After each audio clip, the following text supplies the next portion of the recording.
talking, I don't sweat that. If they don't trust me either, I respect that. The she need down the ride, oh I bet that. Ooh, I slide for my people, don't forget that. Don't forget that, don't forget that. Ooh, I slide for my people, don't forget that. Don't forget that, don't forget that. Ooh, I slide for my people, don't forget that.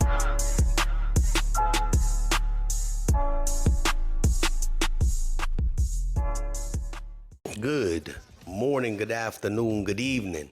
My name is JH. How y'all doing, Postal family? Is everybody good? Is everybody cool? Everybody clean? Are you crisp? Are you feeling irie today? What did we learn from this last video about craft employees becoming bosses? We've learned that not everybody can handle power. That's what we learned in that last video. Now we're going to elaborate, nay, may I say, master class, a new topic. I don't know what you guys were thinking. We're going to talk about gaslighting.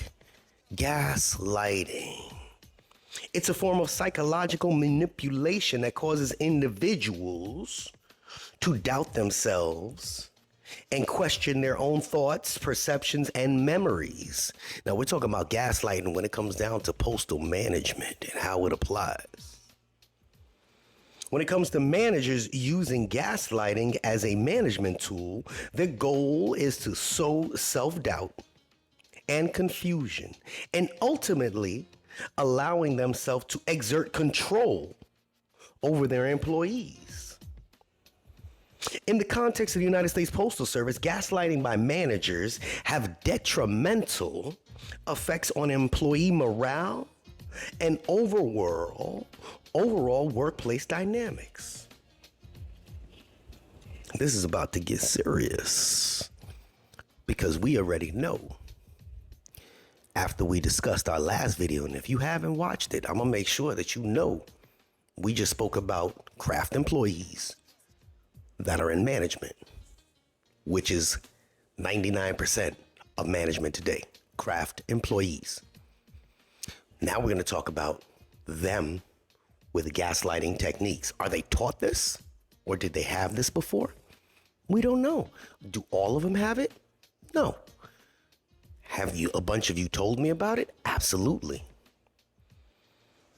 Here are some signs of gaslighting at work, which can be relevant to USPS managers. Denying past events. Gaslighting managers might downplay or outright deny events that have occurred. For example, if an employee raises a concern about a problematic situation, the manager might dismiss it as if it never happened. Now, as I'm talking, please, while it's still fresh in your head, leave that comment about that specific topic. Denying past events. If you got one, leave it in there so you don't forget, because other people are going to identify it and they're going to elaborate on what you said that's going on at your place. Hence the reason why I go slow and pick up the pace sometimes. Downplaying emotions. Gaslighters often minimize an employee's emotions. If an employee expresses frustration, anxiety, or dissatisfaction, the manager might respond with statements like, "You're overreacting," or "It's not a big deal." If that has occurred, leave your comment down there without the fear of retaliation. Well, from management, because everybody here, they're just going to argue with you back and forth. That's just what the community does. That's kind of the thing here. I love it. Back to my serious thing. Retelling events to shift blame. Gaslighting managers may twist the narrative to make an employee feel responsible for negative outcomes. They might reinterpret events in a way that puts the blame squarely on the employee. Well, if you would have looked in the case, because you said you walked past it and you knew that she wasn't here yesterday, you would have known that on Mondays she has an express mail always sitting there, but you left it behind because you were too busy talking to Jennifer on the other. You see what I mean? They shifted it to make it feel like it's your fault. Things like that happen all the time. Give your example in the comment. Creating doubt about reality. Gaslighters intentionally create confusion by making contradictory statements or altering facts. You can't alter facts, family. Employees may start questioning their own memory or judgment. Any one of y'all ever get into one of them LLVs, FFVs, ABCs, or 1, 2, 3s and realize it smells with the high scent of carbon monoxide going in through the vents, and you like, man, I am getting dizzy, I'm getting lightheaded, and they're like, no, that's not it. You were out this weekend, you were probably drinking. Jeffrey was in the vehicle last week and he didn't have that problem. Creating doubt upon you. Tell your story in the comment, because this is what happens. Control and manipulation. Ultimately, gaslighting managers seek to control their employees by undermining their confidence and making them dependent on the manager's version of reality. So I got a strong mind. I did a video for those that remember. I always asked why. Jay has this thing where he needs to know why. You can't just tell me something and I accept it, because I've never been a follower. I will follow rules to the T. But if you give me a directive that don't make sense, explain it. I need to know why. Hence, why the people at my place can't get over at me. A lot of the managers at my place won't look me squarely in the eye, because I see through their bullshit. And you see I'm still doing this. And you see I talk a lot of shit. But all my shit is real. Because they ain't doing nothing. They probably called the inspectors, and I've sat with the inspectors. They can't pull no wool over this man's eyes. I don't accept your truth. I accept the truth. Explain to me why. I've always said I needed to know why. It has to make sense to me. Control and manipulation. You cannot control nor manipulate me.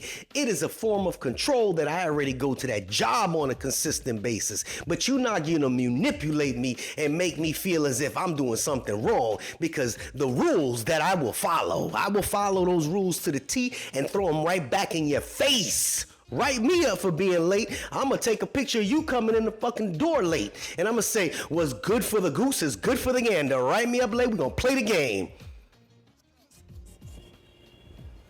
Control and manipulation. That's what they do. What we have here, Postal family, is psychology. We're diving into that topic that it affects employees all over this country. Every single craft goes through it. When you doubt your own thoughts and your own memories, it's manipulation. When a manager denies all of your valid concerns or downplays your emotions, it's gaslighting.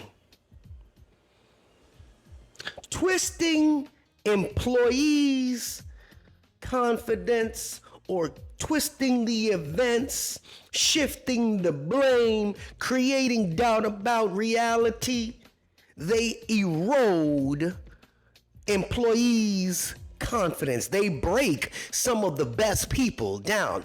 I look at some of the people that come in with the best attitudes, and some of them watch me. And I say, man, you got a great attitude. Stay that way. But then I know some of them are going to certain stations and I feel bad for them because I know the environment in that specific station is really shitty. And it's bad because I can't say anything to them. I have to stay in my lane.